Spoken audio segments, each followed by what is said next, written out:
Hey. Yeah. Kia ora. This is it. I love it. I don't really know where to start.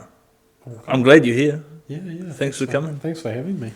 I'm glad I made it.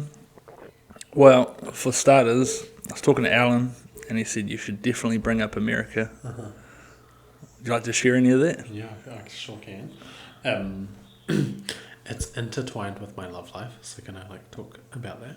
That's cool. It's a great story. It's a great story. So the year is 2020, and I was in Dunedin at the time. And I hated it there because it was really cold and miserable, and I'd been there for 6 years, and so I was over it. Anyway, I got this scholarship to go to New York and do my master's, and this was in October 2019. So yep. I was so excited. I was going to go and live my main character dream in New York, and then COVID happened, and it got deferred for a year, so I put it off, and I was all dramatic, and I was how could this happen to me? Little old me, I had plans, the world, especially when you're in that main character mindset. Yeah. I was the world is so cruel.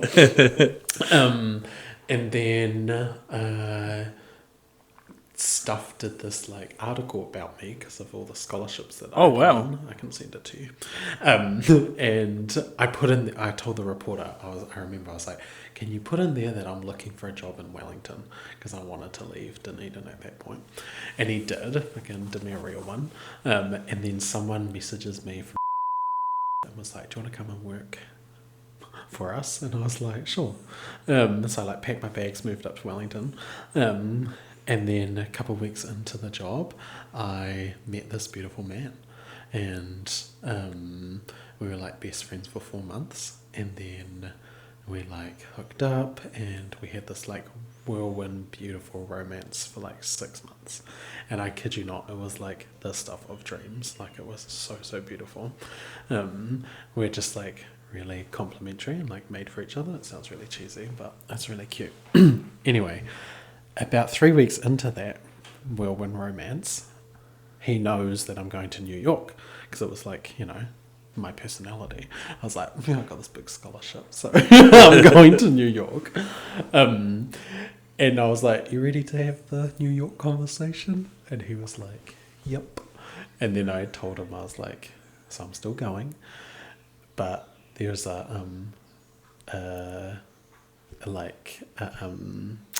what's the word? I was but there's a catch. I can get you over on a full working visa if we're married. And so he was okay, I will. I was going to ask you anyway. So so that was that. That was 3 weeks into the relationship. Wow. We were in New Plymouth at the time, and then we carried on our whirlwind romance, and we're three weeks before I was due to leave, we did this big road trip of the South Island, and he had got rings, and I was waiting for it, and I was getting to the end of the South Island trip, and I was where the hell's my ring? And I was in this helicopter, and I was looking out the window, and I was I'm never getting proposed to, all dramatic. And then we land on Fox Glacier, and he gets down on one knee, and literally proposes. That's amazing. Yeah, I've seen the video. It's yeah, beautiful. Yeah. And then I was I still got to go. So I said yes, and then I went to New York, and I was there for a year, and then I came back for a couple months. We got married, and then he came over with me. Oh, that's so cool. Yeah, and we spent our first year of marriage in New York, which was really cool. That would have been hard being apart for a year after the whirlwind beginning. Yeah, well, we were apart longer than we were together. Yeah. But we did get to come back. So I got a lottery ticket for MIQ, and when they were still doing the lotteries. What's MIQ? The isolation, when the borders were still shut down for COVID. Yeah. So I stayed in this hotel for 14 days, only to see him for 10, and then I left. I had to go again back. And then when the borders opened, he came over in March. So we got to see each other. So it was like 4 months, I think, was the maximum time that we didn't see each other. But man, the farewells were like from a movie, like holding each other and like crying and like, don't go, don't go. It was actually so beautiful. Yeah, yeah, it was very special. That's really sweet. Yeah. That's awesome. I love that for you. Yeah. And how long ago? Oh, so what? That was 4 years ago? 3. 3 years. Yeah. That's really cool. Yeah, crazy. Yeah. And how's that experience been for you? Marriage, I guess. Marriage. That's been great. Yeah. Yeah. Yeah, I love I've it. never been in a gay marriage, but Yeah, it's great. I've been in a hetero marriage, and it's it's Have okay. you been married? Yeah, I've been married Wow. and divorced. Wow. Tell me about that. Done it all. Tell me about that. Okay.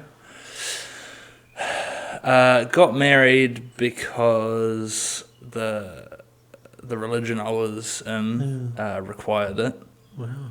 and we kind of grew up together, and then realized that we weren't good for each other. We weren't complementary for each other, and there was other things that made it not work. But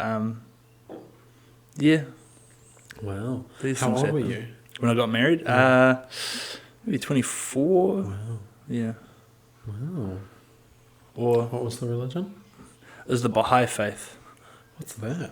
It is essentially a religion that believes in all religions, essentially, and the concept of progressive revelation. Uh-huh. So the religion itself, I don't have any issues with. It was more, I've said it before, people fuck things up, Yeah. and my family was quite chaotic Right. in how they were religious and in regards to raising me, and so kind of my family broke up when I was maybe 27, Right. and everyone just started doing their own thing. And for me, I was like, well, I've lived my life according to these rules, and now everyone's decided that they don't want to play by the rules, but Interesting, yeah. I've directed my life, Yeah. this way. So, yeah, Wow. it's I I also was raised like really religiously. Yeah. So like ultra conservative, like Catholic, okay. but so conservative that the Catholic Church like kicks them out because they were too much. Oh wow. Yeah. So, it's actually crack up. Like it's so random, but they have heaps of weird like rules and like just weird stuff. And I always, because I was gay, like I always questioned everything. Yeah. And like they were always like, oh Tom, like they like. Yeah. Don't worry, we'll cure you. Yeah. Oh, like not even. They didn't even. Oh, did they know I was gay? I don't know. But I would just question everything, and I would always like just be like, oh, I don't believe in that. I don't believe in that. Because I knew like, oh, I'm this way, and then they're telling me all these other things as well. It was like crazy. Like girls can't wear pants because like that's a sin. Like because that's a man's clothes. Okay. Like girls can't play soccer, so it's like really like traditional, like how things were back Did then. it say that in the Bible? We don't really believe in the Bible either. Yeah, I've never understood the different sects of Christianity. Yeah. Like, you all believe in Christ, but there's like different caveats. Yeah, like different flavors. Yeah. Well, like we believe that all other Christians are like going to hell because they don't believe, and don't even get me started on the other religions. That's like, ironic. Yeah, like not very Christian of us. But like, and even other Catholics, like Catholics that weren't in our particular like cult, were also going to hell. So Okay. like we like had Latin mass, and we like didn't speak in English in the church. Oh wow. Yeah, like really, really weird stuff. Would only speak in Latin. Yeah, Latin. It's not a common No, language. it's dead. Yeah. So like they were, just really, really bizarre. And so all other Catholics, they have like English mass, and like women are allowed to be servers and stuff, and that's all heresy. So that's like real, crazy. That is crazy. Yeah. So was there a point where you came out to your family, or you just kind of skipped that? No, there was. How they didn't know, I still have no idea. Like, come on. I've always been fruity. And it was 2020, just before I was going to move to Wellington. Really, that late? Yeah. Wow. Because it wasn't till 2018 that I came out to myself. Okay. Yeah, and all of my friends, when I told them, they were like, okay. Like, and I was like, I'm the last to know. And they were like, yep. And I was like, what the heck? It's like that sometimes. Yeah. So it was 2020, and I was like wrapping up my chapter in Dunedin. So I was like, I just want to turn this leaf. So I wrote them this like letter, and it was really beautiful, and it took inspiration from like this famous letter that this gay guy in this play. And anyway, I wrote it to them, and they thought I was making it up. And they were like, they thought I was doing it for attention. And like the whole like, oh, it's just a phase. Like, yeah, they literally thought I was making it up. And I was like, not really. But yeah, like, so that was 2020. And then we had big dramas, and I didn't talk to them for about 3 years. And in that time I got married and moved to New York. So yeah, that's wild. Yeah. I guess it does go like that sometimes, eh? Yeah. I had a friend of mine when I was living abroad. I always had a feeling, and he was always surrounded by beautiful women, but never interested. Right. I was like, come on. What's going on here? And then it wasn't until we both respectively moved back to New Zealand that I realised that he'd come out. Yeah. And even I was like, oh, that's what it is. Yeah. And a few people were like, yeah, duh. So did you also live overseas? Yeah, I lived in Israel for about 2 years. Really? Wow. Yeah. How was that? It was great, yeah. Obviously, it wouldn't be great now, but I loved it there. Wow. Food, the culture. Yeah. Obviously, their current problems have been existing problems for a long time. That was very evident while I was there. Yeah. Like, basically, the Jews there, the Jewish Israelis have all of the perks, you know. So I think for the Jewish Israelis, they go through high school, they'll do like a mandatory 2 or 3 years in the military, and then after that, all of their schooling is paid for. Wow. And the Palestinians will work in a dairy, work as a gardener, will do all of the kind of labouring jobs. Interesting. So it's not a far cry from, a lot of other countries, really. Like, it's sad, but honestly, like, all of the Palestinians that I came in contact with are the most beautiful humans. Like, they'll give you the shirt off their back. They'll give you their last dart. Like, they're just the most hospitable people. Yeah.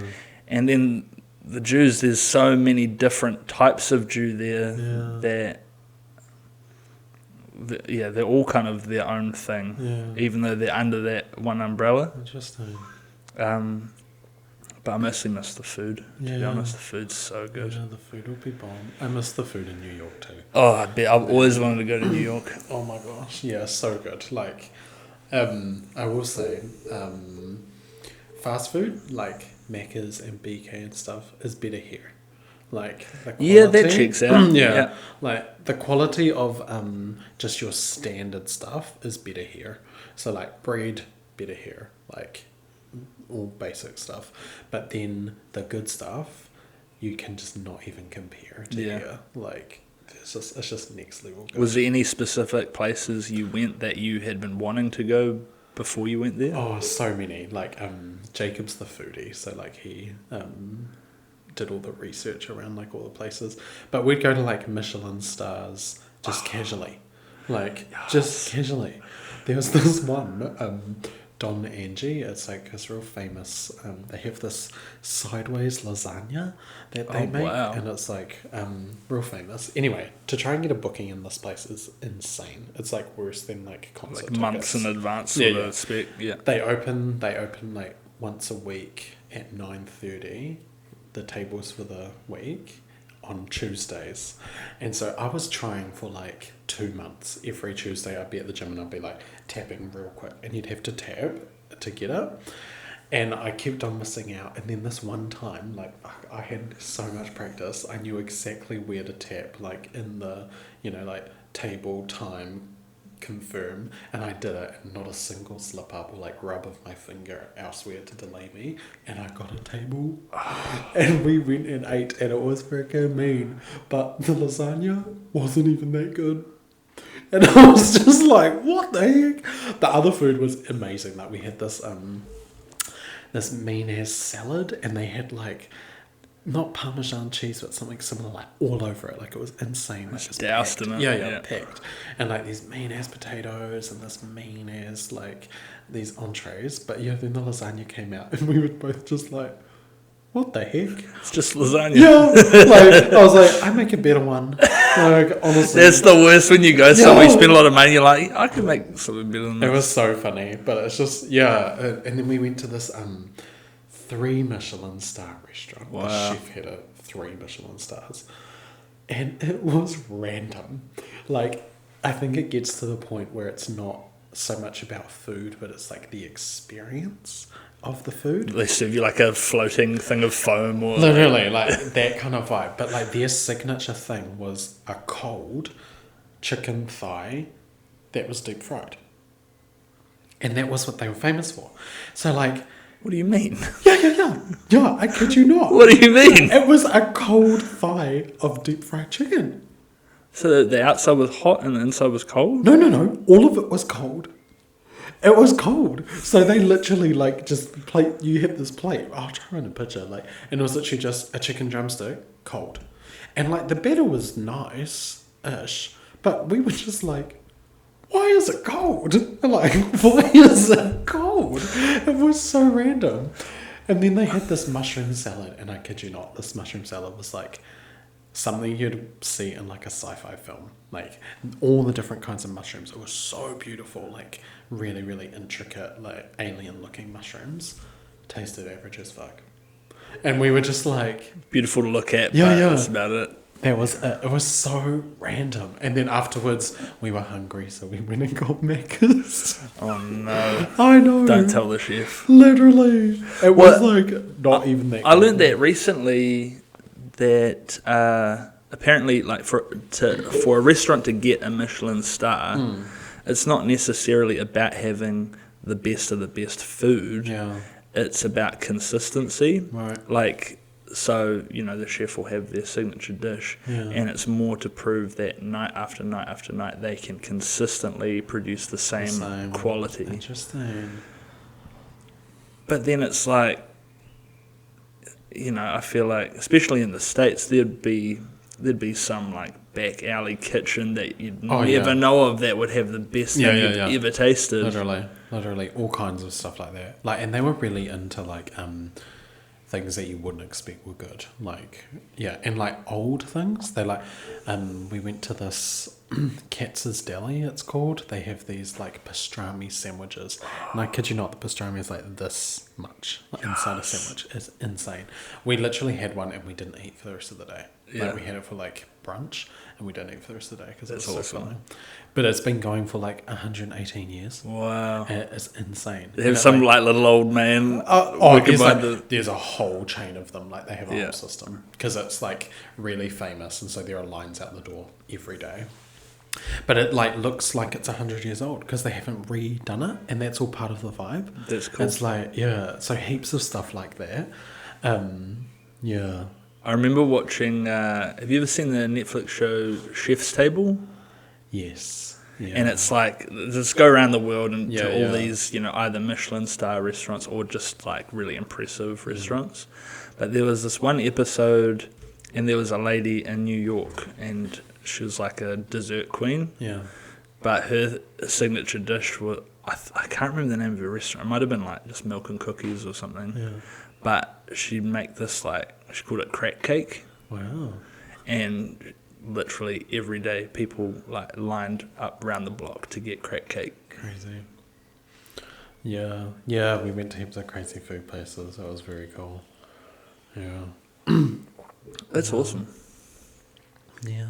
Yeah. It was great. It was, once in a lifetime experience. And like, you can visit New York and you get a taster. I was there for 2 years and still didn't see everything. Yeah, I bet. Still stuff that I'm like, oh damn, I wish I saw that. It'd be quite a daunting landscape too. Like, you're just surrounded in high-rise buildings. Yeah. Yeah, it's funny when I came back. It's like perspective. So like, I came back and I went up to Auckland to see a friend and we like walked around one of the mountains.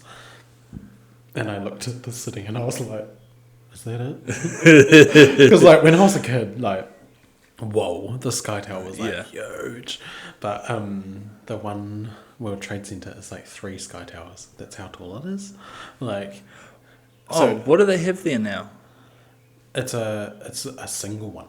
Yeah. Oh, they've built a new building. Yeah, a whole new building. I thought they had that big hole in the ground. Yeah, they have the 2 fountains. Okay. Yeah. And they're beautiful. Like so it's so stunning. Like, they've got the fountains and then the 2 fountains are like there, and then there's the One World Trade Center, which is like 3 Sky Towers. So it's huge. Like, so the proportions are just like next level. Yeah. Like not ever comparable to anything we have here or even in Australia. Yeah, I remember I had a teacher who said he lived in New York for a little while. Yeah. And I remember him saying that because the buildings are all, in such close proximity and everything, it almost has its own ecosystem. Yeah. He was saying that you could be walking and there would just be a wall of rain in front of you, like where a cloud was just sitting. Wow. So, you'd be in the sun and then literally walk into the pissing rain. Yeah. Okay. I didn't have that experience, but that's cool. He could have been bald-faced lying. Yeah, he got you there. Nah.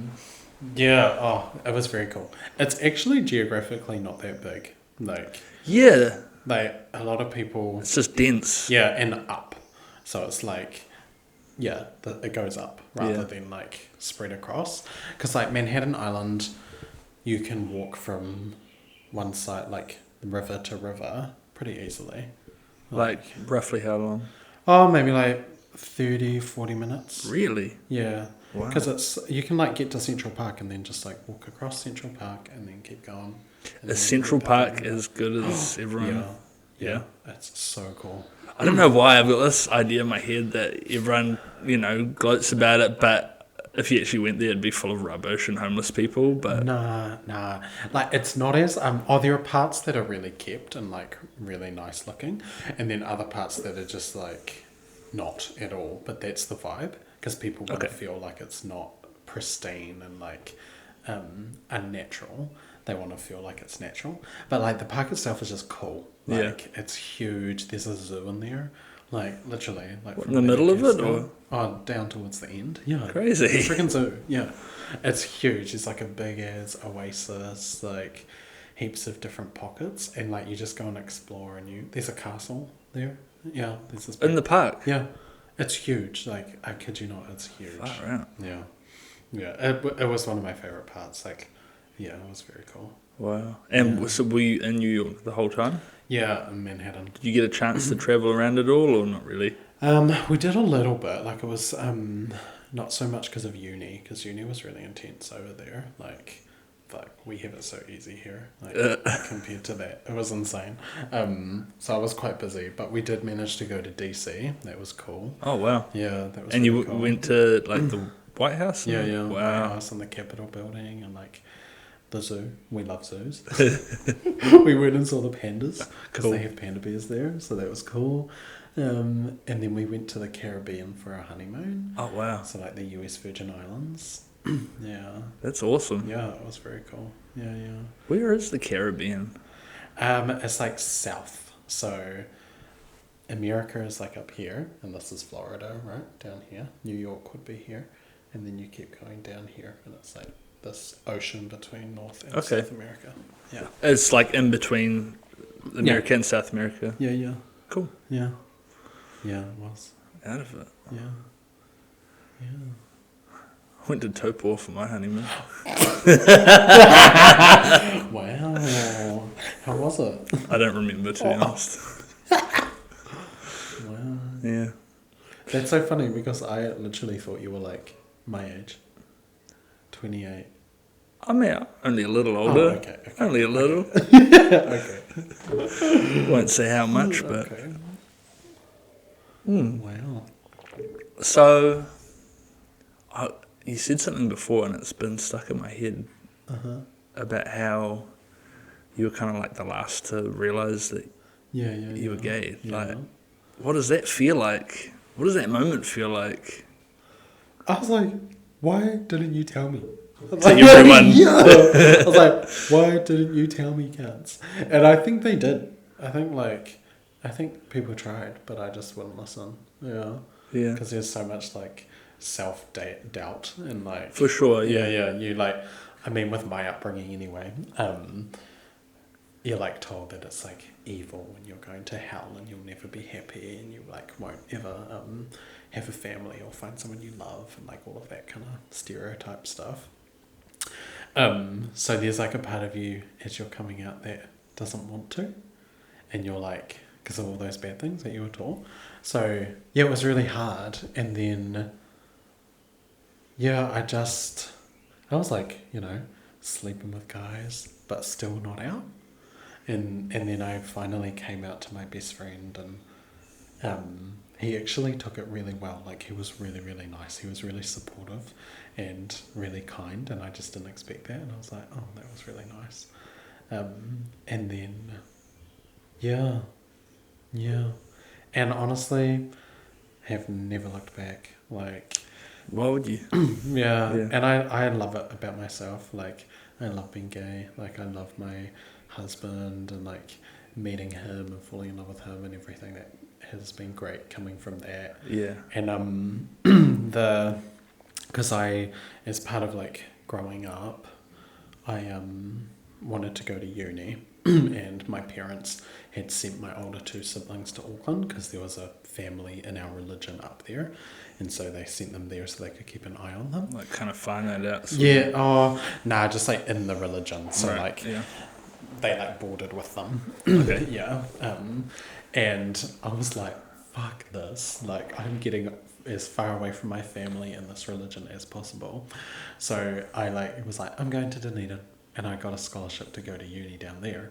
And I was like, I'm doing it with or without your permission. And I was like, I'm gone. They did give me permission, but I think they regret it now for like, because they think Dunedin turned me gay. But I know. I was like, it's probably the opposite. Like, Dunedin kept me straight for a little bit longer. But like the kind of self-independence or like desire to just like break away, I've always attributed it to me being gay. So it's like given me a lot of bravery to like just go and do my own thing and be independent and like rely on myself. That's not cool. others around me. And that's kind of driven me like all kinds of places. So it's been fun. I relate with that a lot, like to the point of, I guess, the guise of religion kind of forcing you to withhold yourself.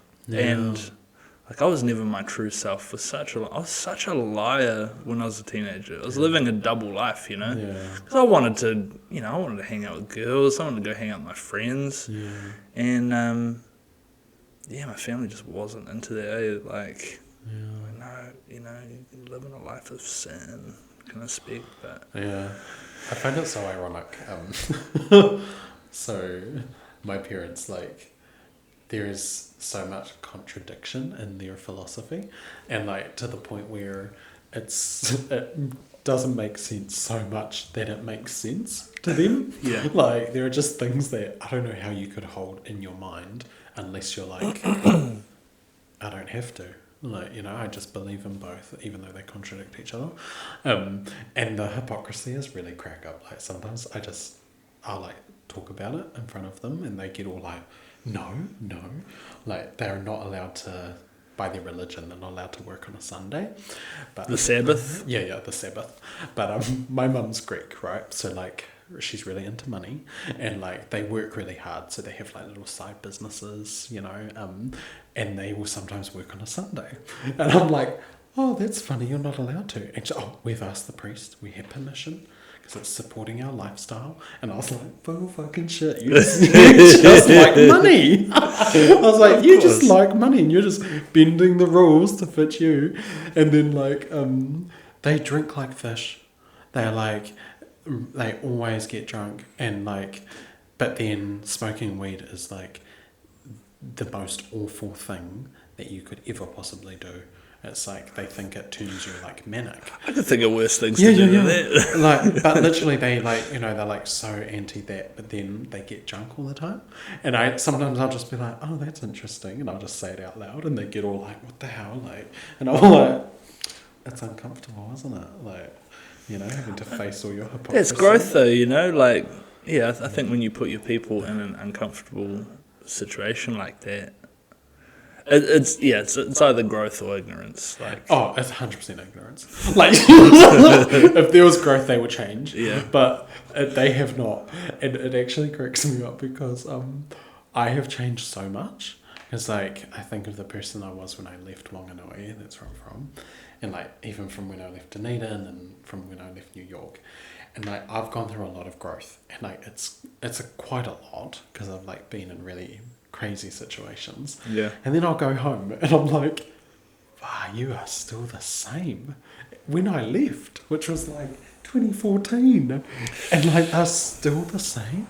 And then all my siblings, because I have 10 siblings.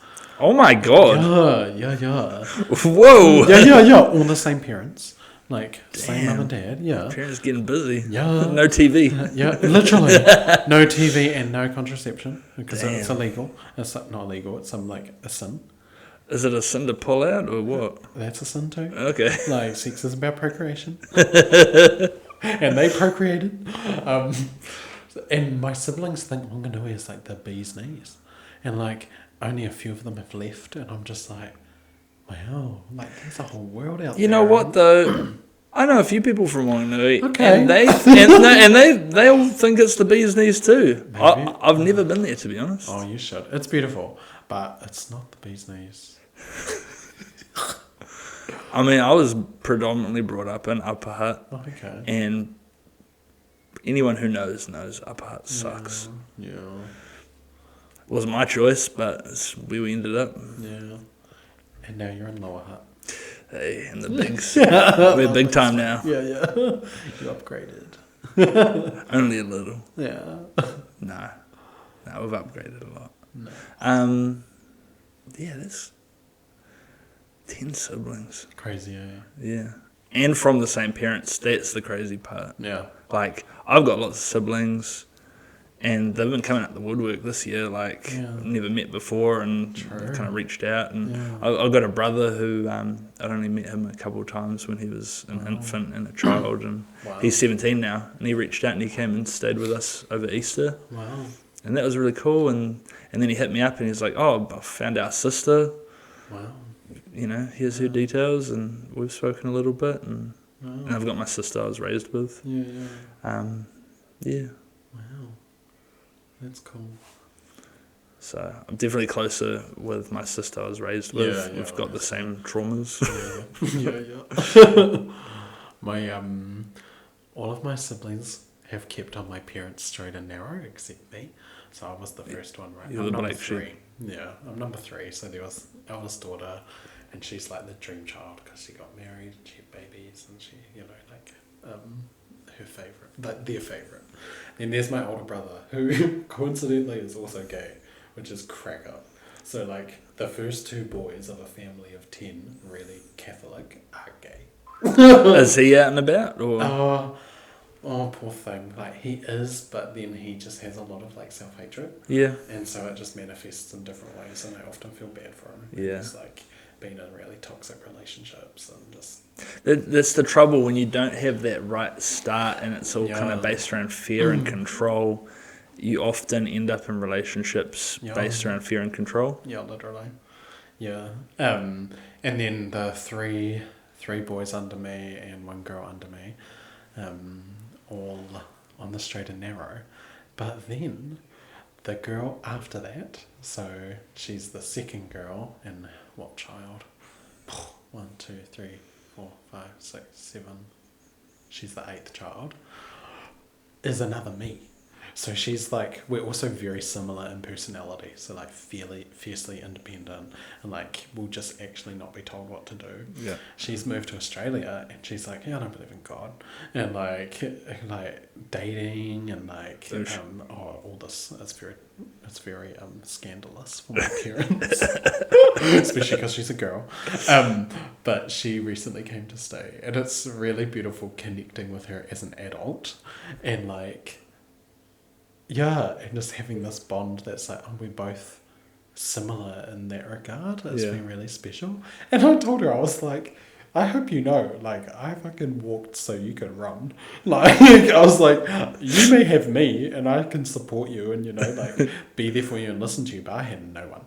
And she's like, yeah, I know. And I'm like, good, like, don't forget it. Like, no, you fucking don't. Yeah, I was like, don't you forget it. Like...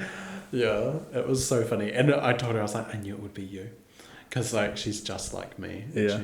She's so funny. Yeah, but she's, like, will not be told what to do. Is there... So, I imagine there'd be quite an age gap, obviously being so many of you. Yeah, I think it's, like... Or was your old lady just pregnant for 10 years consistently? 20. Yeah. She had 16 pregnancies. Oh, my God. She loved it, apparently. Well, loved being pregnant. Yeah, she I mean, if you can't do anything else. Yeah, but that's the thing she did. She like runs her own business, and she like kept the house like. I mean, more like under the eyes of God. Yeah, that's true. But she had like, she had one brother growing up, and her mum died when she was 15 or something, so really young, and she wanted to have kids her whole life. Like that was her thing. She just wanted to have a big family, and I'm pretty sure she outdid that. Like outdid herself. Like yeah, it was crazy. So far out. Yeah, and honestly, I love it. It's crack up. Like our Christmases and our family events are just actually psycho. Like. So many people, so many personalities, like loud and so we're great kids. God, that house growing up must have been like chaos. But mum kept it really shipshape. So like it was really tidy. She'd vacuum like twice a day. Wow. Yeah, like morning she'd do the whole house and then I don't know how she'd like make dinner for us while running her own business. Like she's actually insane. Like and I go home now and they haven't stopped. Like in terms of the speed, but there are less kids, right? So there are only 2 at home. So they're picking up other things. Like I come home and they've transformed the garage into an Airbnb and they've redone it all up and like they just have to be busy. Literally, it's a tiny house and they like rent it out as an Airbnb and it makes bank. And then I came home another time and they bought an ice cream truck. Real fruit ice cream. And Dad goes to like the Martinborough Fair and all the events like around the country and sells ice cream and makes bank. That's awesome. Like it's insane. Like and she will like she makes cakes. She has a catering business and she like sells her stuff at the market, Saturday market in Whanganui, and does like weddings. And she's befriended all these like doctors' wives and like real rich people, and she puts on like dinner parties for them and they pay her to do it. Holy. And then she joins in because she's like friends with them all. So she like, and it's so funny, like us kids growing up, we worked for all the businesses.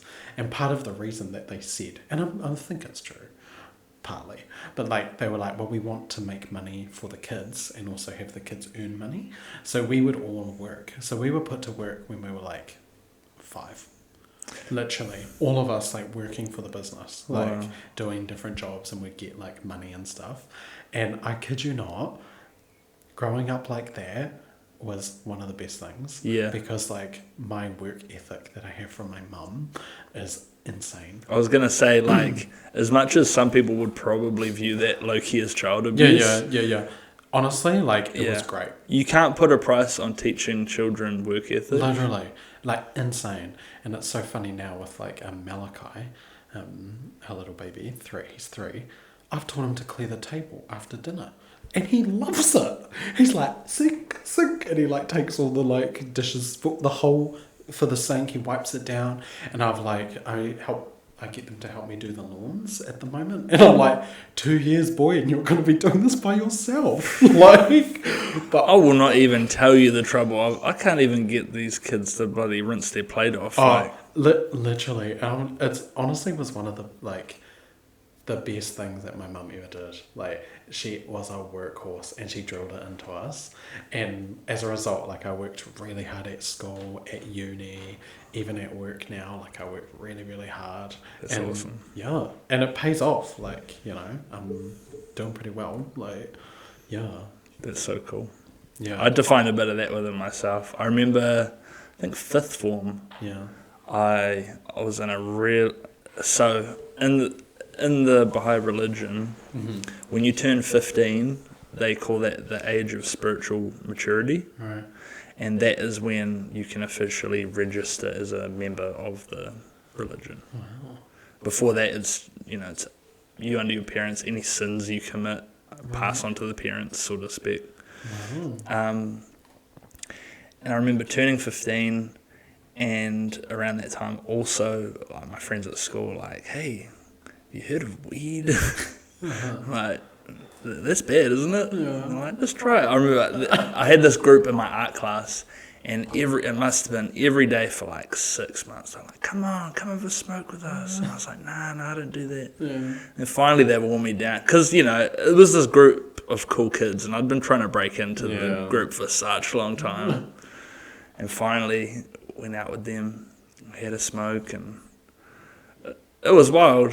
And then at the end of the day, I went on the school bus, and there was this beautiful girl that we'd gone to school together from like age 8, gone right through, and never had a thing, but I could always appreciate it. She was a beautiful girl, and she came up to me, and she was like,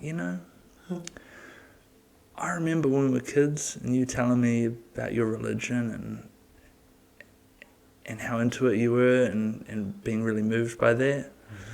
What happened? Oh. And I was like, oh my God, what the fuck? Wow. And just being so deflated, like, oh, she's disappointed in me. Yeah. And then just from there, it was. So anyway, I failed 5th form. Damn. Because I was just busy being a stoner. Oh no. But then 6th form, I just made I had this meeting, or not meeting, like, did a lot of youth groups and stuff, like, obviously through the religion, but we had a lot of cool older people that were positive influences. Oh, that's good. And I remember this one guy, this cool older guy, and he, there was a bunch of us hanging out with him, and he pulled out this little, like, notebook from his back pocket, and just started jotting in it. And I was like, oh, what's that? And he was like, I just write poetry sometimes when I feel like it, when I feel it come upon me. And that just struck like something in me, and I was like, quitting the weed, figuring, like, I'm going to figure this shit out. And so I started carrying a fluoro notebook with me everywhere I go, and I started writing poetry. Like, every day I'd just write different poems about this, that, the other, just getting my feelings out. And managed to pass level 1 and 2 in that 1 year. And then the following year, I got girlfriends, and that wrecked it all. Oh, damn. I ended up dropping out of school and wrecking my life and whatever. But I don't know where that story came from. It happened to come up. Wow. I'm interested. Like, How would you consider yourself like quite in touch with your feelings? Or has that been a journey as like a straight man to get in touch with your feelings? How's that been? It's been a bit of a roller coaster, to be honest. Yeah. So, like,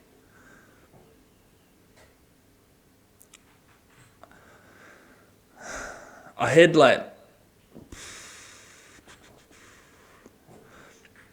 some things happen in my marriage, and then my family fell apart, and my extended family that I'd had for 20 years cut me off. And my old lady started doing her own thing, my sister and everything. And then around that time, things weren't going well in my marriage, and so I'd been sober, like not drinking or anything for a long time. And then I just, I started drinking when I was doing my bricklaying apprenticeship. And then kind of started smoking weed as well. And then I just started smoking weed to mask my emotions and the fact that I just low-key hated my life. And then it wasn't, and then my marriage ended, and basically lost everything. I came out of it with the clothes on my back and a couple of guitars, and then met Victoria, and we started our life together, and that was all really beautiful. But I still wasn't happy deep down inside, and it took a really long time to figure out why that was. And it was because I'd just been masking all of that pain for such a long time, and it didn't matter how many counselors or therapists or psychologists I talked to, none of them had the answers, and some of them even were you're actually nailing this on your own, we can't offer you anything. Which is really deflating when you're I just want to fucking die, I just feel like I'm in a hole. But, I think initially in that, it was I believed genuinely that I was the problem, that I was a bad communicator, that I lacked emotional intelligence, that I, was I was the common denominator, for things going wrong in my life. And then I realised that actually it's not me. I mean, obviously I've got my part to play in my life and the way that certain things have come out, but I've also been fucked over a lot and taken advantage of because I'm nice, and it hasn't really been to be honest, this year I've done so much growth, and I've really come back into myself and found part of myself that I'd been missing for a long time. And I think doing this project has helped with that too, just regathering those broken pieces of myself and making a mosaic. Do you know what I mean? Yeah. Wow. Yeah. Maybe I should be interviewing you. We interview each other. That's a podcast. Wow, that's cool. Yeah. Interesting. But I had a lot of trauma happen in a really short space of time, and I just didn't know what to do with that. And kind of right in the midst of most of that trauma, I had a friend take his life, and I was like, what the fuck? What next?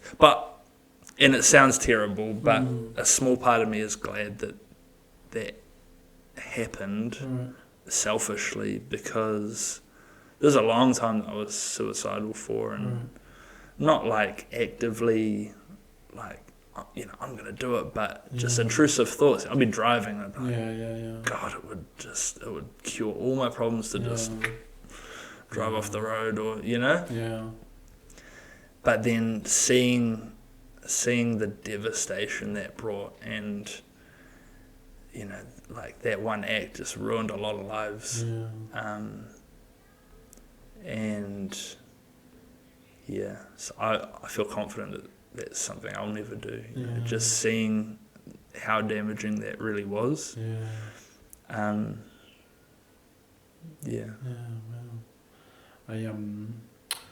I actually don't know anyone who's died by suicide. Like I haven't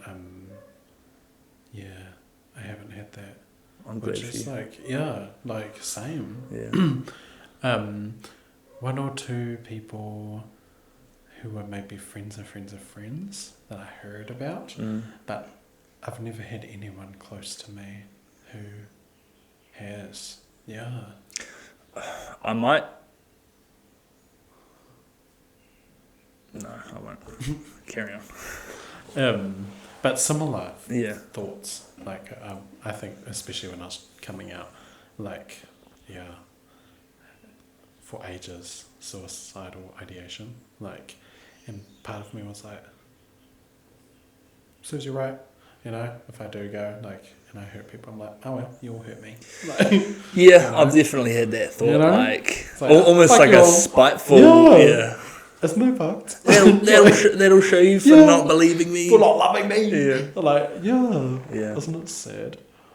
Yeah. I mean, with my friend, I won't say too much, but I think a little bit of it potentially was that he was struggling with his sexuality and never felt confident or comfortable enough to embrace that lifestyle.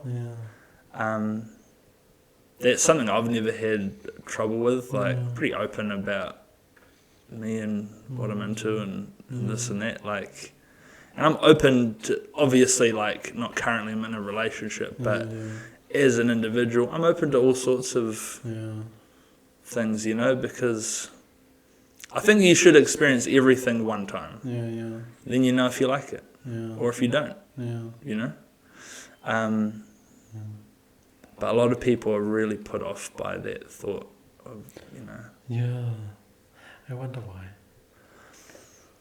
Stigma, you know, personal preference. I don't know, the way we're raised.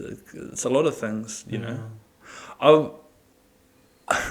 I had a couple of weeks ago. I had this thought, and it really just like, I don't know if it bummed me out, but it was really like playing on my mind, and I'd like to bring it up. Okay.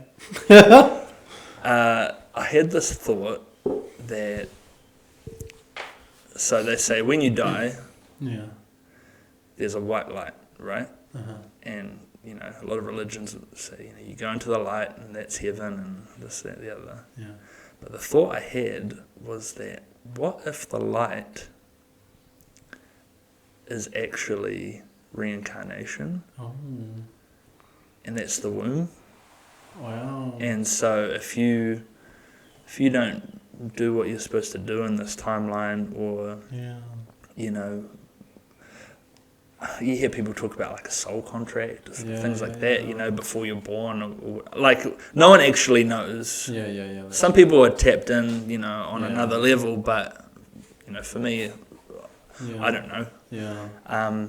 But I just had that thought, like, what if that is the case? Like the white light, you go into the white light, and then you're born again, but you're just an infant again, and you've got to do have the same shitty life again, and learn all those. Or a good one, or a worse one. I don't know. I feel like if you're getting reborn and reincarnated, you probably didn't learn something that you should have learnt the first time. Interesting. Okay. And I started thinking, so if you resist the temptation to go into that light, and you kind of stay in a limbo, is that the afterlife? Interesting. I mean, these are things that we'll never know until we're there, but it just got me thinking. I was like, wow, what the fuck? Like, what do we do? I don't know. I read it somewhere. I've read it somewhere, and it's always stuck with me. Because, like, I obviously had the whole, like, there's hell and purgatory and heaven and all of that. And I just do not believe any of that anymore. And I think, I don't know, my own spirituality, like, Jacob's very spiritual, but I'm not really. And like, I don't know if I thought about it hard enough, maybe I would be. But to be honest, I just don't care. And I'm just like, oh well. If it doesn't affect your day to day. Yeah. And then I watched this. I watched or I read. I can't remember what it was, but it was saying you don't remember the time before you were born, right? There was like a period where you didn't exist and you don't remember, and it was just nothing, and then you were here, and the same is true for when you go. So like, you won't even know or remember because you'll be gone. So like, there's no point thinking about it or caring about it because it won't matter because you won't even like. And the only conscious of it. Yeah, and the only thing you can kind of, in your way to rationalize and understand that, the only way you can think of that is like, oh yeah, before when I was not here, and the world like existed and I wasn't there, and then I came into it, and yeah, then you'll be gone. Yeah. And like, I don't know why, but to me that's like, I mean, like it's like it's comforting. I guess, yeah. Like I don't know why. And sometimes I'm like, is this messed up? I don't find death scary. I'm just like, oh well, like. I mean, realistically, it's the only next step that there is. Like, you live and you die. Especially for myself. Like for myself, I'm like, yeah, I don't care. But for like if it was my darling, like if he were to die before me, or like suddenly, like that would be horrific, and I couldn't cope with that. But if like, we grow old and we have a good life, and then we die without like, deteriorating so much that we're like in pain, all good. Like, I mean, yeah, like okay. So, yeah, it's busy. Well, so yeah, the Baha'i religion. I was never taught about a heaven or a hell. Right. I guess the way it's gauged is close, like nearness or distance from God. Interesting. So obviously you follow the rules, you get closer to God. Yeah. You don't follow the rules, you distance yourself. Interesting. And then also, some of the prophets would talk about like death in a way as like walking from one room to another. You're just walking through a door, basically. But as for, like a God, anything like that, I believe that something created us, for sure. There's some kind of purpose that we're not privy to. Yeah. But I a little bit think that religion is like concealing that from us. And changing the narrative. Interesting. Yeah. Because, I mean, let's be honest, you look at a lot of religions, like, there's a lot of fucking pedophiles out there. It is interesting, eh? Like, all the, And that's about as bad as it gets, in my opinion, anyway. But, I don't know. So, something's going on. We just don't know what it is. Interesting. I don't know if it's because I've like completely shunned that, but I've tried to think that way, and I've tried to be like, yeah, there's something else, but actually like, I just keep on coming back to like, no, there's not. And I'm just like, and then I'll have like spiritual awakenings, but it won't be for God or a purpose, but it'll be for humans. Yep. And so it's like the purpose is not afterlife. The purpose is life, and the purpose is other people's lives, and like all of us getting better together and helping each other, and that's the purpose rather than something external to us. It's actually us. We're the purpose. Yeah. I agree with that. Like for me,